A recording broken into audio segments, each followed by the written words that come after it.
everyone, and welcome to She Rides, a podcast where women's cycling takes the lead. I'm Saar. And I'm Kristof, and today we're diving into the latest race results and hot topics in women's cycling. And we have a guest joining us to share her story. Let's get started. Ready? Okay. Hi everyone, and welcome to episode 48 of She Rides. We're really getting into the road off season. The riders are checking out, and let's say Kristof is also checking out already. Luckily, our guests aren't checking out. Hi, Esmee. Hello. So before we get this episode started, can you introduce yourself? Yeah. Hi, everyone. I'm Esmee Peperkamp. I'm riding for Team Picnic PostNL. Currently, I'm currently also doing gravel races. I just started a few months ago, and I really enjoy it. I also did Worlds last weekend, and now I also have off season. The controversial Worlds, but we'll talk about that later. But it wasn't the bike wasn't your first love in terms of sports, right? No, I did a lot of different sports. So yeah, I did a lot of gymnastics and football before I started. And actually, I fell in love with the bike during my studies because I started studying in Nijmegen, a city in the Netherlands. And during my study, I actually I was still living with my parents, and I took the train every day to the university. And then at one moment I was like, well, it's not so far. It was like 40 kilometers. So then I just took the bike of my mom. She was not riding on it that much. So but then I went to school every day with the race bike. And then that's how love started. And then I joined a student club team. So yeah, you could also do their student races on a low level. And I really loved it. So then I went a bit higher to a club team. And that's how I really got into racing on the bike. So if you look back at those early years, what was the biggest thing you had to learn before turning pro? When I started riding the bike, like I knew I was strong, so physically strong. But yeah, the student races were also low level, but especially with not so much people. So then when you come to a higher level, you come into a big bunch, and with girls who do it for like already for a long time as a kid, they started already racing the bike and they don't have fear. They know how to ride in a bunch, and they know the tactics and where to be in the peloton at what moment and how to do it. That's really what I had to learn in the first 2 years. And just really do it and try to not think about the danger. Yeah, like you said, Esmee, you had to learn a lot of new skills in cycling. And then after just a few years of racing, you already joined Team DSM Picnic PostNL. So on top of like learning like the basic skills like riding in a peloton, tactics, and whatsoever. Besides all that, what was the biggest adjustment you had to make when stepping into that World Tour peloton? From club level to... Yeah, it was even more difficult. Like, of course, the level is higher, the girls are stronger, but I think physically I was already at the same level, but I was just, or maybe like pretty strong compared to some other girls, but I was dropping because I could not. The first few races, I could not be at the front at the important moment. So then I was just wasting energy to every time come to the front. And also, of course, the first few years you get the races that are not like the most exciting or fitting me. And also you get a job where you really waste energy in the beginning of the race. And that's also how you learn the quickest how to improve these skills. So yeah, I was riding a lot of races in Belgium that I didn't like actually, because the bunch stays together quite for a long time and everyone is fighting for position. But that's also how I learned to do it. And also it's so nice to be part of a team where you have an important job to bring the sprinter to the finish safe. And I was first riding for Lorena and then for Charlotte, and it was like really nice to be part of that team. And yeah, these girls are so, yeah, how do you say it? They really um, appreciate you for doing the job. So yeah, it's nice to be part of that team. Good. So you went to cycling school your first year stepping to DSM, Yeah.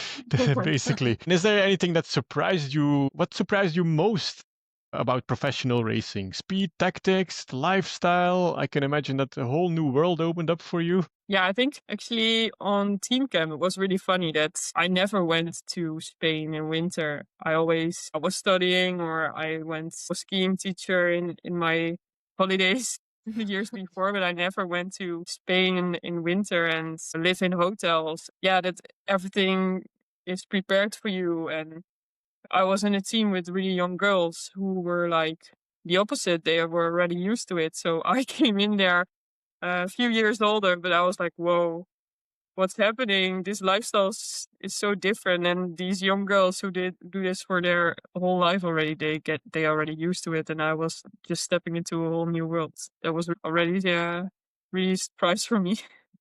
Yeah, I can imagine. And then you rode all three Grand Tours in one season as me. Is that an experience that teached you something? Or what is it teaching you riding three Grand Tours in a season? Yeah, that year was really special. Also, at the start of the year, I already had some big races where I had an important role. And yeah, then doing all the three Grand Tours was not really planned, but they also needed someone to guide Juliette Labou, our leader in the GC. Yeah, I'm also like I have a big motor. I'm pretty tall for a climber, so I have a big engine, big power. So I was also useful in the sprints. So that's why they took me, I think. But it was really hard for me because on the sprint days I had to do a big job. First part of the race, uh, or like most part of the race, until the last 5 kilometer.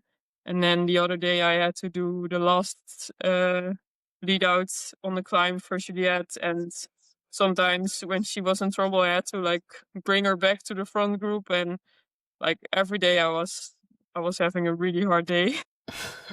Yeah, And but it was really special. And yeah, especially podium in Giro it was really special to be part of that. And the atmosphere at these races, especially the Tour de France, is just amazing. I really it was a really special season for me.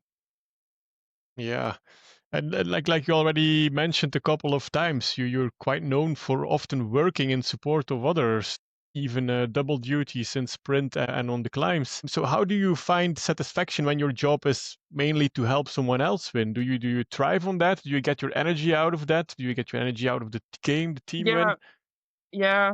Yeah, that's maybe also because I came a bit later into cycling. And yeah, I'm really I still had to learn a lot in the beginning, and I'm really a team player, and I really like to help my teammates to get a good result while they really appreciate me. So yeah, that's what I liked in the team, doing my job for the team every time. And yeah, once I got my own chance in the UE Tour one day at the Queen Stage. Like the main goal there was just sprints, but they took me also for the climbs and to help the sprinter. And then that day, everyone helped me, and that was also yeah. You have a lot of pressure, but also yeah, the girls really helped me a lot there, and that's also nice that um, yeah, Charlotte is then working for you instead of the other way around. That was also really nice, but both I really like. Yeah, maybe next year I get my own chances a bit more often Hmm. because I also had a bit of bad luck the last few years after 23 season. So I was also not fit enough to be um, yeah to be the leader Hmm. in a lot of races. So I hope next season I can also get my own chances a bit more. But yeah, I like both. I'm a team player, so yeah, I enjoy that too. Yeah, you already mentioned You're leaving Team Picnic PostNL for Volkers Vessel's team next season. What made you decide to move on from the team? Was it mainly you want more chances, play a bigger role for No, yourself, or? no, that was not the main reason. Yeah, I knew already some people in the team and I really liked the way of working there. And yeah, I just had a good feeling about the team and how they support the riders. They have good support in every aspect. Like have a really good physio bike fitter. It's a good friend of me. I'm also riding with him a lot. And also they have like a mental coach who is making a plan with you, and you have a call every week or every 2 weeks, and you work on all the aspects that are important for cycling. So yeah, I really had a good feeling there, and that's actually the main reason I wanted to go to that team, because it feels a bit like home, you know. Mhm. You know some people, and yeah. Also, Team Picnic was a really nice team, nice girls, atmosphere. But yeah, I decided to make a change. Sometimes you just want fresh air and something new, Yeah, and and that's also perfectly fine. you never know, like you need to gamble sometimes, or you never know how it is in the new environment. But yeah, I really trust that that's a good change. Yeah, both teams are nice, but I decided to move to this team. Yeah. At least they have a proven track record. So I think, and I hope you're pretty safe with Volkers Vessel's team for next season. Mm. We've seen some other mid-season transfers, like of course Charlotte Kool's move to Phoenix de Koning. Did you see that one coming? Because we were completely took by surprise. Yeah, I also didn't see it coming like halfway this season. Um, yeah, she was keeping it secret, of course, and she she all told us before it came into the news, and it was also a hard decision for Hmm. her. But no, I didn't see that one coming. Yeah, we were really surprised as well. We saw like, okay, Charlotte Kool is moving to Phoenix de Koning. We were like, okay, fine, that's the first transfer of the season probably. And then it was like with immediate effect. You were like, huh, what? Like Hmm. really? Yeah, So yeah, it was a pretty surprising one. Yeah, that's nice. Yeah, but and as yeah, you I heard she's doing good. I'm still in contact with her, and Mm, I'm most happy about the fact that she now is recovering from the concussion, because she crashed pretty bad, and I was feeling really sorry for her, because she has been through a really hard time, and I was really happy to see her in a race again, and especially also performing good after such a hard period without you cannot do a lot, and people don't see it. Like, of course she cannot train, but that's in such a period, it's not that's not even important. Like normal things in life you cannot do. That's even worse. So I'm really happy she's healthy again. yeah, for sure. Yeah, so you mentioned like you have been you have had some couple of heavy years. So last year you were sidelined with a concussion. Can you tell us a bit about how it started and how serious it was and how it affected you? Because I don't think it wasn't a quick fix injury. Yeah, I started the season already pretty late, and then I started in Burgos, and I crashed 2 times, I think. Once I already had some. I didn't crash on my head, but I already had some, like my neck was feeling sore, and then the day after I crashed in before the bunch sprint. There was a big crash at the front of the peloton, and everyone crashed over it, and we were riding like 60 k's an hour. I could not go anywhere. I just hit my head on the asphalt and flew through the air and landed 3 meters to the side or something. I wasn't. My of course my helmet was completely broken, but for the rest I could still like ride to the finish. And the day after was pretty much my day. It was like big climb. So actually I wanted to to do that one. I came there for the last day, but I got all the tests were okay. I was only because then the doctor is doing some tests if you still remember stuff, or he's testing if you can say the numbers in a row that he is telling you or this stuff. And that was okay, but I was just a bit dizzy. I had bad sleep and lightning and sound was not really nice for my head. So then I decided to not start the day after.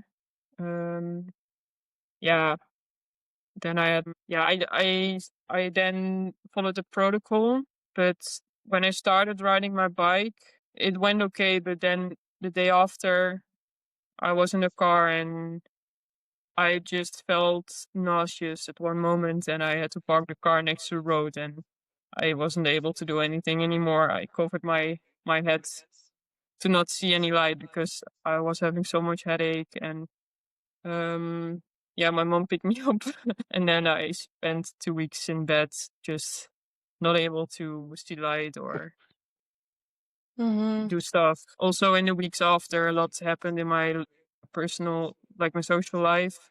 Like my best friend died, passed away, and yeah, my situation at home was not nice. A lot of things happened in these weeks, so pretty much stress next to it. So I think that also worsened the situation.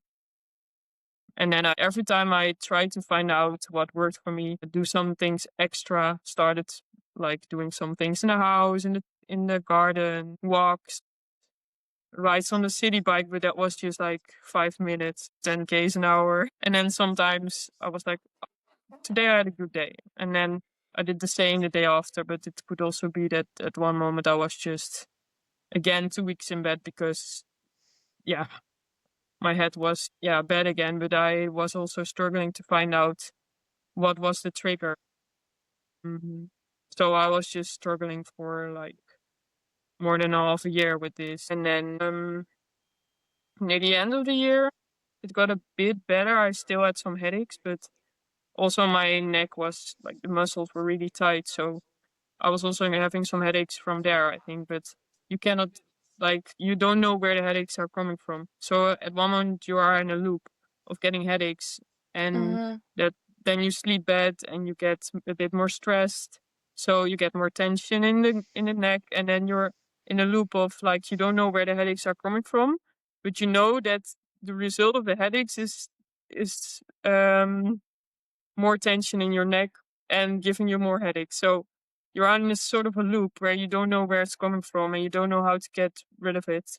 So I went to a lot of specialists, like someone who was specialized in the neck muscles and um a lot of other specialists. And yeah, also had some medication for the tension in my neck, but to get off this medication was also a period which was not so nice, because then you cannot sleep anymore. So it was really a long period of just struggling, and yeah, it was terrible actually.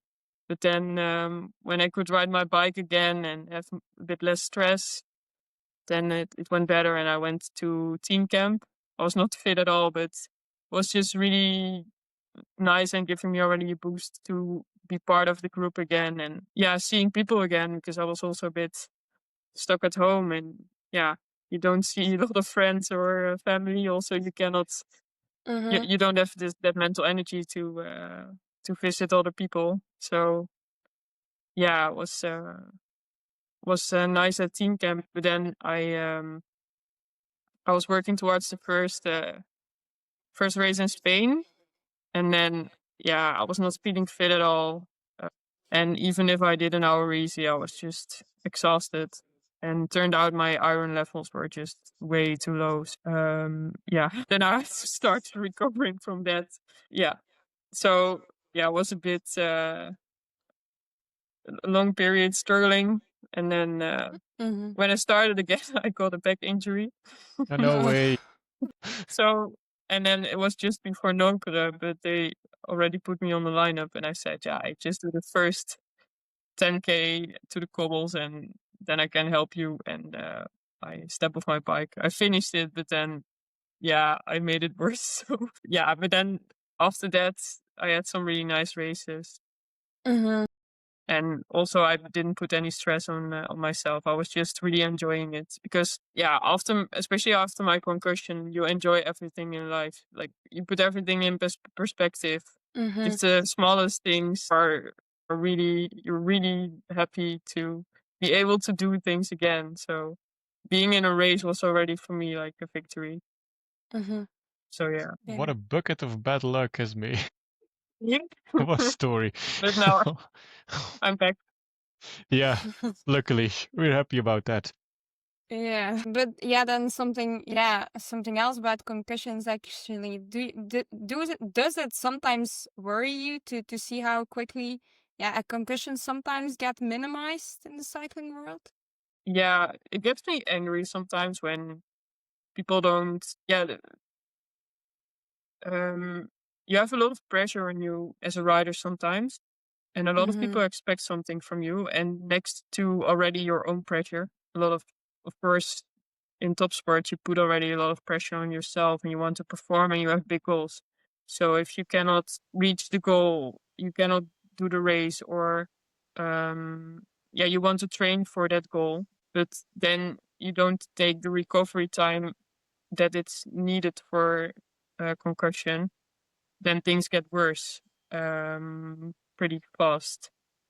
And then also sometimes you have people around you, the team or someone else, I don't know, who's also putting pressure on you. And also when they don't experience themselves how bad it can be, like they think, oh yeah, I hit my head and then after a few days I could do everything again.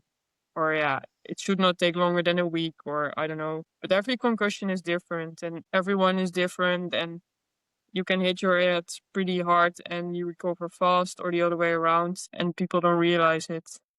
So yeah, it can make me pretty mad if someone puts pressure on a rider to keep going while they have a concussion. Yeah. So it's good that teams get more aware of it and there are more rules. There's now the protocol, and also I think the mechanics and everyone in the team needs to, when they get a license for it, they also need to learn how to, when they see someone that's hit their head in a crash, they have to ask some questions, do some testing. So yeah, that's a good thing that Mm-hmm. they know. Yeah. And is there some other change that you think could be made to help make it clear that it's not nothing to have a concussion? Yeah, also the hard thing is that most of the times you experience the problems after you did too much. Normally with an injury, when you have, I don't know, a knee injury and you go cycling and you are like, oh, this hurts too much. It's not good to keep going. You go back home. But with a concussion, you can do 3 hours, don't feel anything, you come back. And yeah, you're in bed for a week because you did too much. But on the bike, you didn't feel anything. So it's really, then it's really good to have this protocol that you say, okay, today you don't do anything. Tomorrow you do, if that goes well, then tomorrow you do just things in the house, a walk. And then if that goes well, then the day after you do like 30 minutes max. I think it was like 50% of your FTP on the indoor trainer where nothing can happen and where you have the possibility to step off the indoor bike the time when you think it's too much, you step off the bike, but you don't do more than 30 minutes. Then you go rest. And then if you feel the day after you don't feel anything, like it's stable, then you can do a bit more. So it's really good that you're limited by an amount that you do, because when you go too fast, at the moment you don't feel anything, but then after it can be worse. So Yeah. that's a thing that people have to realize, I think. Yeah, I know it's really hard. Yeah. Yeah, good thing, like you said, that mechanics and other stuff needs to include that in their license. Because what you often see is like we are in the rush of the race, and of course the rider, which is completely normal, she's in a complete flow, complete zone under adrenaline, so she wants to continue. So we need more and more awareness of staff and surroundings that say like, hey, no, you quit, you just Hmm. stop. I think that's very important as well. It doesn't matter how many UCI points are on the line, where you are in the breakaway, how good your legs are. Staff should have more and more the guts to say like, no, you're out. Yeah. There's a lot of races where you can win points, but you only have one brain to protect, I think. So Yeah, and I still good. see a lot of times that they give their responsibility to the rider and they say you decide yourself, it's your responsibility. Yeah. But that's and if and then it goes wrong and they're like, yeah, but you made the decision. Yeah. And of course you are always responsible for your own decisions, but with a concussion I think this responsibility should be more put in the hands of the team. Yeah, it And should, the because team doctors. with a real concussion, you probably cannot think clearly for yourself, even. So it's Yeah, that's also and one of the symptoms, of course. Yeah. and on top of that, you're midst of the race, so you're in an adrenaline flow, so you cannot think properly. Like the world is a cycling race at that moment, so you need someone from the staff or anywhere that pulls you out. I think. I mean, that's Yeah, and also yeah. what's really important, I think, to do like a baseline test. And not a lot of teams do this, but if you do the test after and it's like average or good, but your baseline is normally higher, then for you it's not like a good result. Yeah. So people should redo the baseline test. Yeah, good point. Yeah, there's improvement to be made, but luckily we see some already. So fingers crossed for that it goes on in the right direction for the future as well. So before we talk about your step into gravel, Esmee, let's go to the gravel action from past Saturday. Pretty interesting women's race with the pros. We should call it that way, don't we, Saar? Yeah. It was quite bizarre. I was also there. Yeah, it was just obvious that the Dutch women were there with a lot. You couldn't get past that. It was looking good, but like to describe also, it was not just us watching. I was watching the last, like, let's say 15 kilometers on like the big screen at the start with other Dutchies, and they were like watching at that TV and they were like, oh no, it's happening again. Not again. The atmosphere afterwards was also not that great. But it was just like maybe for the people who didn't watch. So basically it was the finale. Van Androoy attacked. Then there were 3 other Dutchies with Kopecky and Persico as well behind them. And then, I also said, like, okay, in this 5 minutes, Kopetsky's gonna go to the front and ride for Wiebes. The question, if you post-race need to make it so visible in every possible way, maybe that's also... It's just a difficult story. But yeah, so she was working for Wiebes, which was quite obvious. On the moment she was done, it was actually quite close to the finish, but there was still a gap. Van Androoy still had a gap, so everyone was like, okay, there's still an Italian there, so they will let Van Androoy take the win. It's also like, she has been a team player for, let's say, past championships, so why not? But then we saw the very strange move of Kastelein almost doing a lead out for Wiebes and Vos. And then if you let Wiebes sprint, she probably wins. So that was the race. I was kind of heartbroken for Van Androoy. You go. It baffled me. It doesn't make any sense what Yara Kastelein did. Afterwards she said, like, I wanted to ride my own race to take my own chances. But you have Wiebes in your slipstream, so you're never gonna win. You know that. Like, No. what did you miss the past season? She won like a gazillion times, Wiebes, and nobody was on the finish picture. So, I mean, what were you thinking? And then she was like, oh, but I didn't realize Persico was there as well. But there was only orange in that bunch, one blue rider. And I mean, you should have spotted her. And now you waste good chemistry with Shirin Van Androoy, who I think, maybe Esmee knows her better as a person. We only see what we see, of course, but I think she's a good teammate. She works. She has talent. yeah, she can work on flat races, she can work on a hilly race. I don't know if she's gonna be very, very, very productive for the Dutch team when something happens in an upcoming championship that are way more important for the pros than the gravel worlds, I think. I'm Yeah. very curious, and why Lorena takes that jersey or needs that jersey, I don't know. It's gravel worlds. I think in their opinion, it's for them, it's not a big deal. It's just a 1 day event. Have some fun. She already won it, so why do you put all this on the line for the gravel worlds jersey? I don't get it. Yeah. Yeah, it was really Yeah. strange. I don't know, Esmee, if you can or want to say anything, because we don't want to have you say something that might put you in a bad position, of course, but baffled me completely. I was like, this is weird. Yeah. Yeah, of course, Lorena wants to win everything, Yeah, but she can win. So, yeah, it doesn't surprise me. Yeah, like, yeah, Yara, I don't know what she was thinking, not very clearly, I think. but what, yeah, I think she was thinking like in a worlds and Europeans on the road. Um, yeah, someone tells her what to do, and it's clear you ride as a team, and for her it was not clear here that we are not riding, yeah, towards the teammates. So Yeah. I think that's the difference that she thought. Okay, in a road race we are a team, and here it's individual.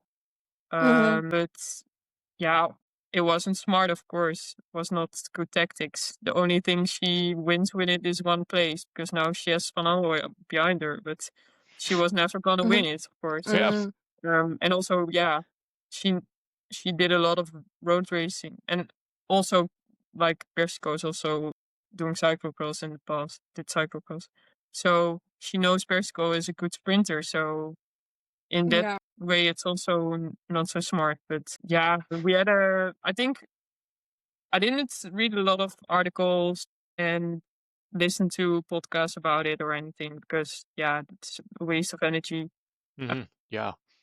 and negative energy. But Yeah.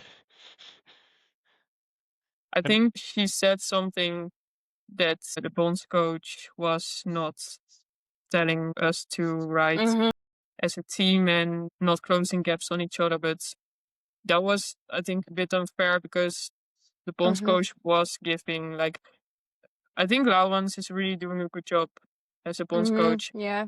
He organized a barbecue, and he organized a full day, supported by him. Like, we did a recon, we did a barbecue. We had a really nice day, and he was giving a speech, and he also said, like, yeah, I organized this to really make you feel like a team, and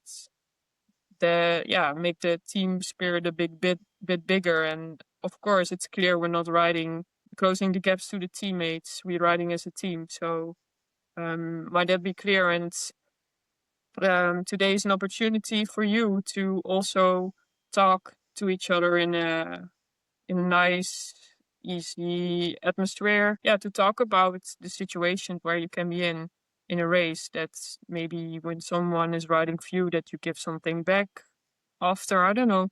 But we are riding as a team, and you're not closing gaps on each other. And I think Yao wasn't there, so maybe she didn't hear that. But Laurens said it, that we were not doing this.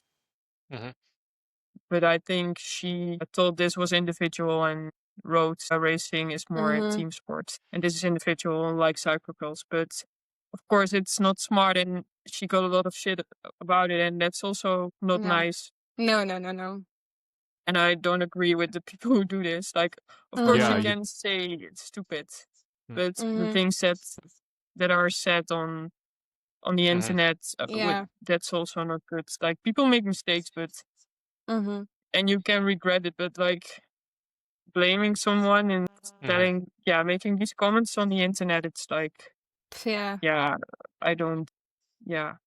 Yeah. You don't win yeah, anything with that's it. true. Yeah, You just hurt other people. yeah, So you're Yeah, totally right, Esmee. Yeah, that's where these you people draw are the also line. making Like mistakes. Yeah. the internet trolls, the floodgates were open. Of course, yeah, of course, it was well, let's put it that way, not the smartest move. And the commentary, like from Laurens ten Dam, the team coach afterwards, was like he tried to justify or cover it up a bit, but like, yeah, but this is more an individual sport. But then like, come on, you're all pros. I mean, I can understand that for the age groupers, it is like one-on-one, but no. She made a tactical mistake, I think, and I hope this is not going to ruin team dynamics just for a world jersey and in a gravel competition. Yeah, it's a bit. Yeah, it's a bit of a thin line because a lot of girls who are doing this gravel worlds are also the riders who are in the road world.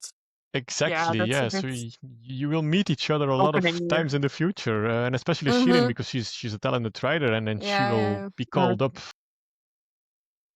a lot of championships, I think, in the future as well. Both, yeah. But they are both nice girls, and they will, in the media it's always bigger, but I think they already spoke to each other, and I think Yara is really sorry, and when she has to follow her plans, she does it. So I think it's not a problem for the future. It's just that people in the media are talking about it in a negative way. So they should not let it influence their race in the future on the road. Yeah, let's hope so. Yeah, but we were waiting for it, Esmee. I mean, the Euros and the Worlds went flawless with Team Orange. So you're like, come on, do something. Yeah, you can say it's people, I think, also liked to see this happening, maybe. But it's not that we liked it, but we were like, oh, really? This is Yeah, no. I sent the message to. I can understand. I sent the message to Kristof. Okay, before it was entertaining, now it was just painful to watch. But after Euros, I was like, okay, whoa, this is actually looking very good. I was so impressed also by Van der Breggen. I was really, whoa, this is going really the good way. And then to see a week later or something, to see something happen like that wasn't maybe. Yeah. No, in Euros you see that the focus towards the goal for all the girls is really the same, and they know their role and they are sticking to their role, and it turns out good. So yeah, that's more a focus point for the future, to focus on that result, and that's how they race that race, to go into the next race with that mindset. Yeah. So hey, Esmee, I have to run. I have to get my kid from school. So have fun with Saar. You'll do great. And thank you for joining the show, of course. Nice to meet you. Yeah, well, nice to meet you too. Bye-bye. Good luck. Bye. Okay, so maybe we can round off this topic of worlds. Not before I asked you how your worlds went, of course. Yeah, I decided, I had to decide 2 days before to do it or not.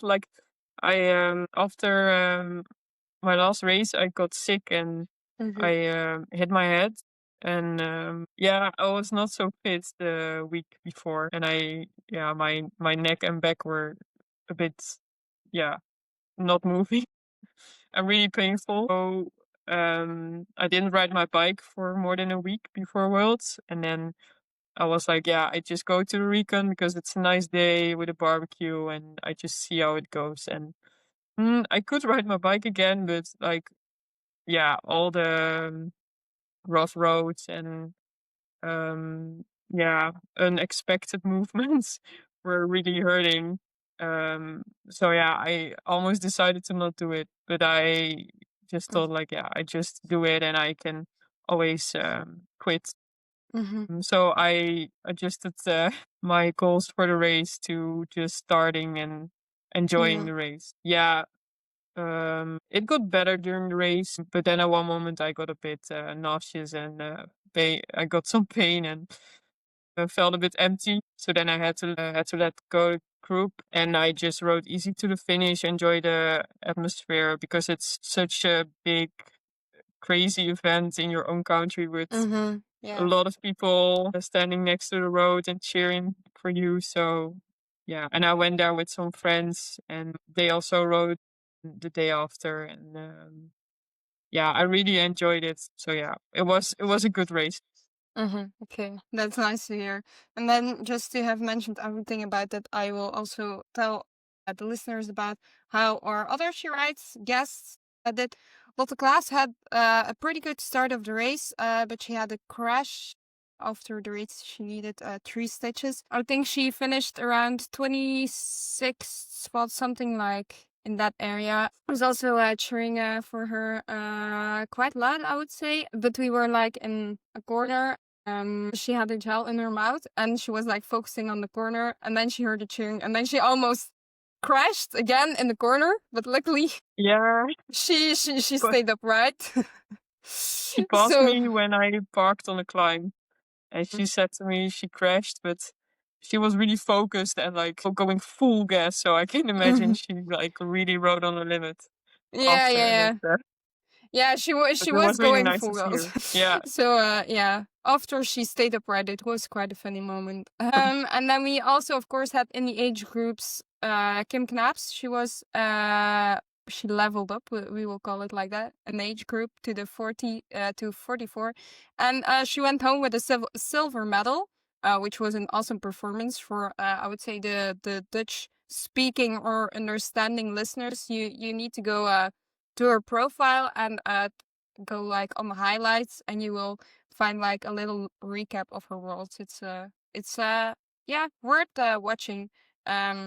Also a bit emotional, but it was cool. So that was the She Writes things.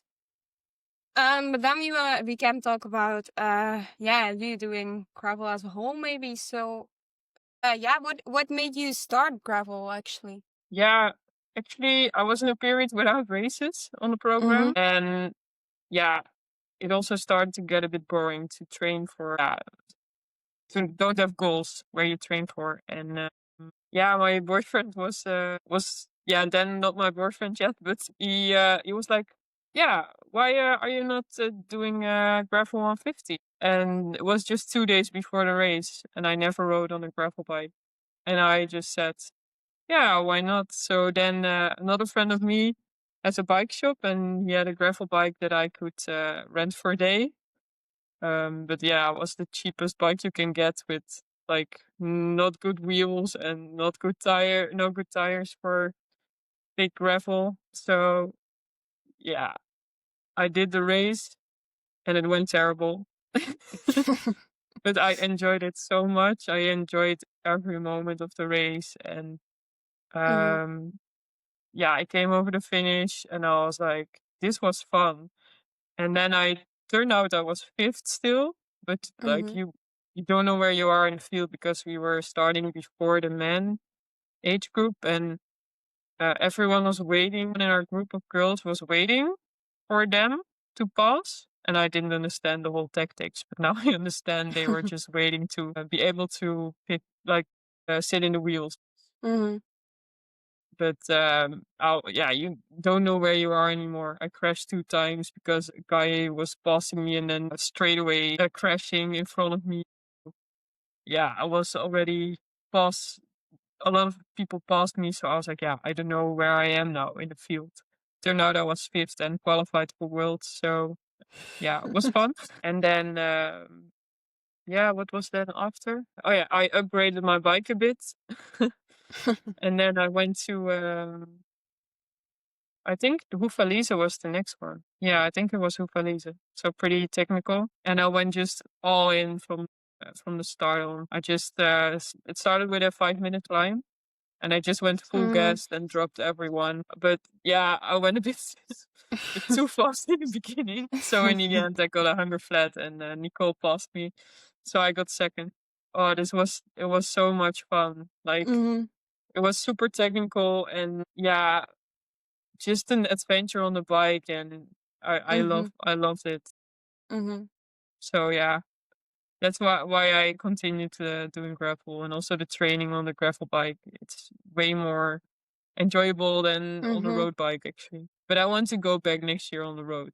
But it's really nice to sometimes Yeah. do something else.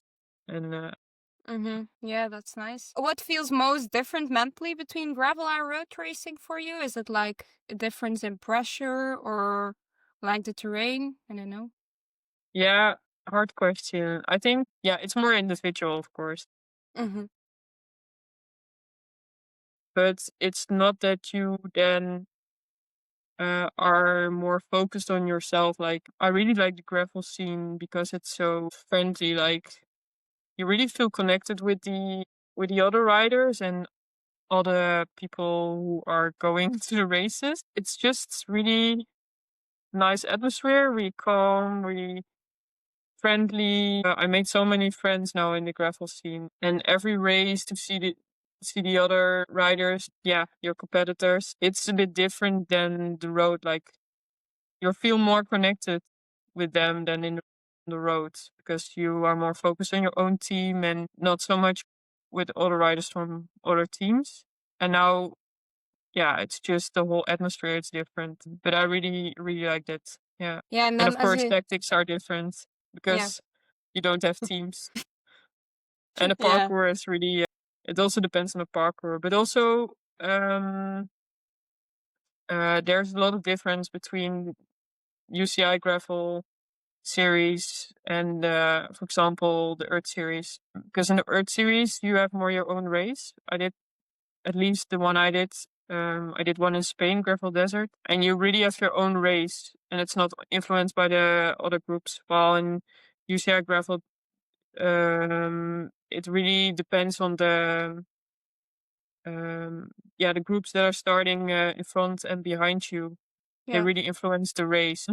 For example, in Gravel 150, we were starting in front of the age groupers and they passed us, but also a lot of girls were waiting and had some guys who are like pacing them to the finish line. While in Hufalize, we were starting behind the age groups. While there, I think it should have been around all the way around because in Hufalize, there was a hard race and we were already after 5 minutes. I was passing the first few, men, Mm, the last age group of the men. So yeah, I think that this should be the other way around. mm-hmm, Because nobody's gonna wait for the first age group on a parkour like Hufalize. mm-hmm. Well, on Graduate 150 they are because it's flat. So yeah, Mm-hmm. that really influences the race. While in the Earth series, it's more your own race. Interesting. So, as you mentioned, like first it was quite a shock in a world tour environment when pretty much everything gets done for you. But how was it then? Because yeah, the biggest time of year you're in that world tour environment. How do you handle like equipment choices and perhaps for the gravel races? Yeah, it's not so much different. Like, I was already used to go to races myself before I got into a World Tour team. But also now with the gravel, we go with a group, and I have really nice friends that that go with me, and sometimes some are also supporting instead of riding themselves. So then, yeah, I have someone to give bottles, or Mm-hmm. we prepare together. We have then we just put like a bag. Yeah, my friends have like Mm-hmm. Yeah. a really nice base layer Mm-hmm. um with a how do you say it? You can put your water bag in there. Yeah. So then when we don't have bottle points, someone to give bottles, we just do 2 liters on our back, so we can do the race with this bag and 2 bottles. So it's not so hard to get through a race without support. Mm-hmm. You get used to it, Yeah. and being together with a group and Mm-hmm. preparing together is really really nice. Do you have like a favorite gravel memory or like the results you're most proud of in gravel? Yeah, I think I'm most proud of Girona Sealter, but that was not so good result. Because I went to Spain with my boyfriend. Normally he's riding, but now he was my support. And we first did Gravel Desert. It was from the Earth series, and I just attacked from the first climb, and I rode solo the whole race. Mm-hmm. But that was for me a pretty easy win. And then a week after we did Sealter, so from the UCI, and the starting field was way harder, and I also dominated the race until halfway the race. Also, this one was pretty technical, so for me it was out of my comfort zone. Going downhill on these like mountain bike parkour, which are Mm-hmm. almost race bike with big tires. was pretty out of my comfort zone, but yeah, I managed to drop all the riders. Yeah. But then halfway the race in a downhill, I broke my back wheel, and then my race was a bit done. So I went from like going to victory to Mhm. losing the race with a broken wheel. So that's Mhm. also grapple. Like, Yeah. yeah, one thing can happen, and Yeah. you're out of the race. But that's also grapple. Yeah. But till the broken wheel, it was a cool performance. And then I'll just cover some other latest news before we continue. So today we had the first stage of a tour of Chongming Island. It was won by Katrin Schweinberger, but she got relegated. I just watched the sprint one time. I didn't really see what happened there. But now she's relegated, and it was then won by Baker before Van Rooyen and Mia Griffin. I think 2 more stages left there. Then we have, of course, I think it's Sunday of Guangxi. I can't find my right here. And normally, Kristof and me were planning to do a prediction. He had to leave, but I can do a prediction, I think. I don't know, Esmee, if you want to participate in the prediction. You don't need to, but if you want, you can check and predict one, the 5th and the 10th. I can start on one, the final road races. I can better throw in some she rides bias. So Margot van Pachtenbeke on 1. And then on 5, I had Giada Borghesi from Human Powered Help. And then just to remind you, she of course needs to be signed by a team, Mieke Dox on 10. Okay. Yeah. I don't actually. I didn't really follow who's starting there. I can go over it actually. That's so we have I will UE, look we it up. have like Swinkels, Vlodarczyk, Rianne Marcus is on there as well. Realini, Caroline Andersen. It's a bit of a hill in the end. Yeah. It's not a flat one, or at least not completely Okay. flat. I will have a check to this on the start list. Do I need to say top 3 or what? I do the first. We always do the 1st, the 5th, and the 10th. I will just. I know Quinty Ton is starting, and she also did a good race at gravel. Maybe she was a bit disappointed, but she rode really strong. So I'm just gonna say her name because she showed this season already. She's strong. So I think she will do a good result. So I go for her. Nice. And then I think, but I just only do the winner. Quincy. Yeah, okay. Nice. Then we also have a new race in Italy, Giro del Veneto Women. We have some she rides at the start there as well with Julie van der Velde and Barbara Malcotti. But the participants list, it's like 5 rotor teams which are stacked, and then there are some of the smaller teams. But at the start is as well Longo Borghini, Gasparini, Persico, Chapman, Reusser, Baril, Benito, De Schepper, Zigaert, Boudenfeind, Bradbury. So yeah, pretty strong participants list there. I have no idea how it's for live coverage. So we will see. Then this weekend we also have Chrono des Nations, but there, apart from Skibon and Chapman and Van Dijk, I can't really find anyone on the participants list, so I can't tell you too much about that. And then we also have had quite some transfers since last week. We have some going to UAE, which are quite impressive, I think. Megan Jestrap and Mavi Garcia are joining UAE. They are getting strong, but as I said last week, I don't really like it that they are hiring so much climbers. So it's gonna be like for the climbs, it's gonna be really strong with Royakkers, Mavi Garcia, of course, already Lamborghini and stuff like that. So, but yeah, so it's also the last year for Garcia, and she's going to a team she was at before. So that's quite nice. Then joining Picnic, Robin Clay and Lucy Fitches, we have Natalie Quinn, who's going to win space. Then we have Clara Ellen is going to Saint Michel. And then we have Solbjørn Minke Andersen is going to EF, also a very interesting one. And we have, she rides Snara Grove from O'Shea to Smurfit.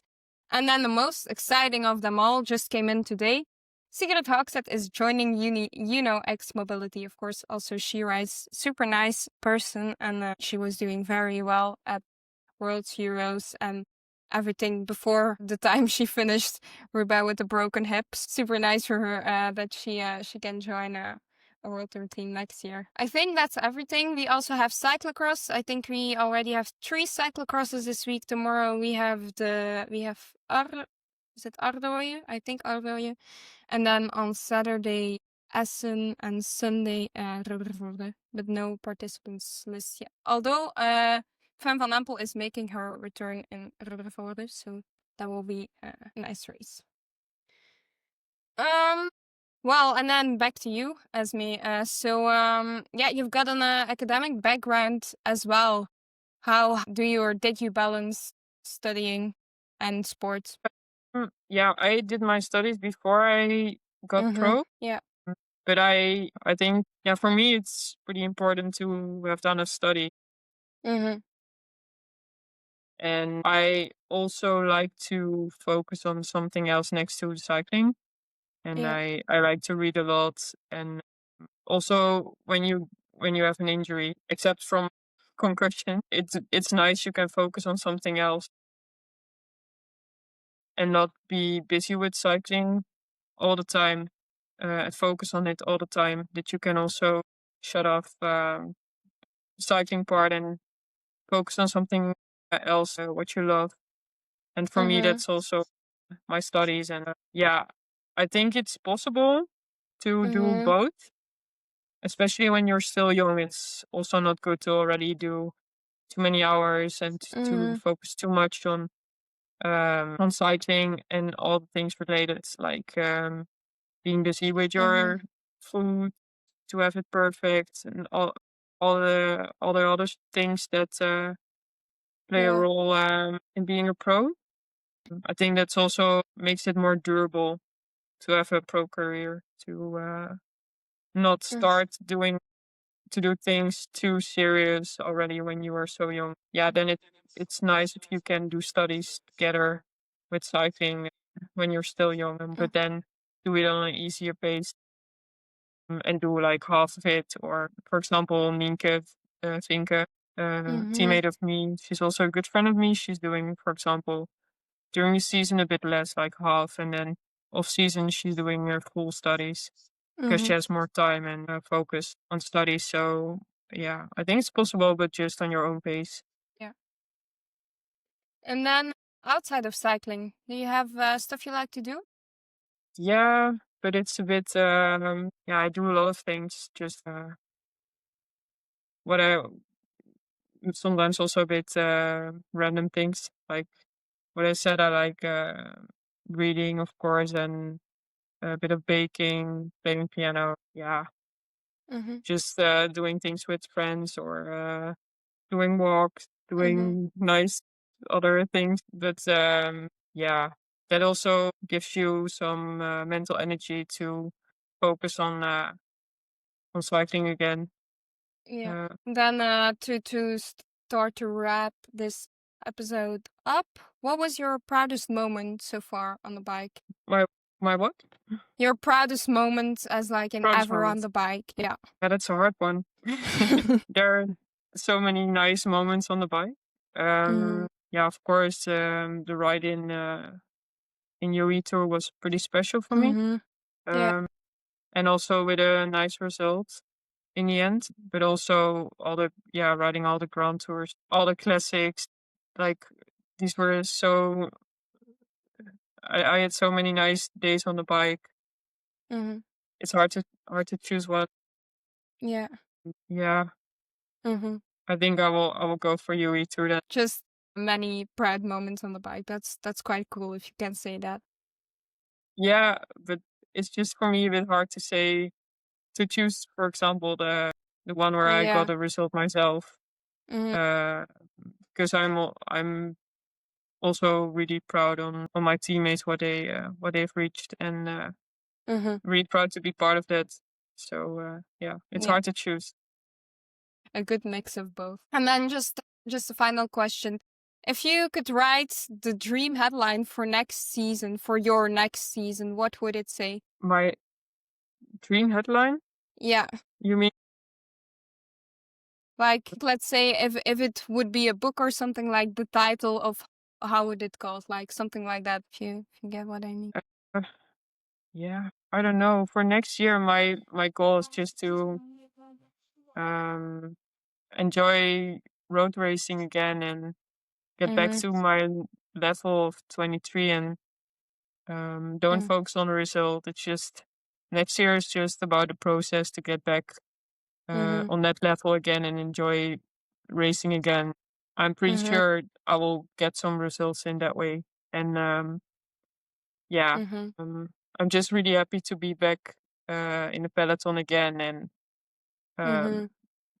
yeah, I'm pretty sure I will reach my level again or even higher. With the support of the team, I'm pretty sure they will get me on a higher level than I've ever been. And then I'm also I think I will be up there in the results in time trials and GCs. Yeah, that's my main goal for next year. Yeah. Well, we hope let's say the bad luck bucket is empty right now, and you can do just that and what you want next season. So yeah, thank you so much for being here today. It was super nice to have you on. Yeah, thank you. I really enjoyed it to be here, and yeah, I hope maybe to see you next time and to see you at the race. Yeah, definitely. So that's a wrap for episode 48 of She Writes. Thanks for joining us. I hope you enjoyed the rides. Be sure to subscribe on Spotify, Amazon Music, Apple Podcasts, or YouTube so you never miss an episode. And if you like today's show, a rating, like, or comment really helps us reach more listeners. Follow us on Blue Sky and Instagram for behind-the-scenes updates, our guest game, and more. Don't forget to check out our other episodes. There's something for everyone. Thanks for listening to She Writes, where winning cycling takes lead. Keep watching the fun. I will catch you in the next one. Bye.